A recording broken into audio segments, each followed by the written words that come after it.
tumeona improvement kubwa. Performance, overall performance yetu tuko above 95. Kinachohitajika ni data zipatikane kila mahali. Kila taasisi jifanyie tathmini mmoja mmoja, tulishawahi kukubaliana. Mjifanyie wenyewe na nyinyi mjue ndani ya vitengo vyenu kama tulivyofanya wizara. Tusiangaliane wenyewe, tumwangalie Mtanzania aliye mbele yetu anahitaji huduma yetu. Si ndio jamani?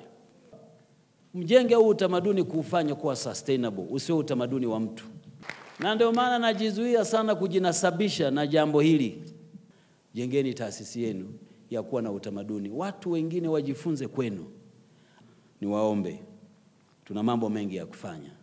TANESCO lazima tuendelee na kasi ya ukarabati wa miundombinu yetu.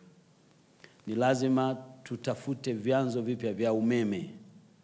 Tupate vyanzo viwili vitatu ambavyo vitakuwa kwenye pipeline. Bahati mbaya miradi yao TANESCO haikamiliki ndani ya mwaka mmoja au miaka miwili. Inahitaji muda mrefu.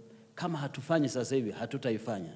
Isije katokea tena tukaanza kuona kama ni jambo la dharura ambalo limetokea tulikuwa tujajitayarisha. Upande wa REA tunawapongeza sana. Kwa hiyo REA, wewe endelea na kasi yako. Tupeleke umeme vijijini. Na wakuu wa taasisi wote, ninyi jamani mmekuwa watu wa kuwafundisha, wa kuwakuza ili kesho wao wakuu wa taasisi kama ninyi. Waleeni, wasaidieni.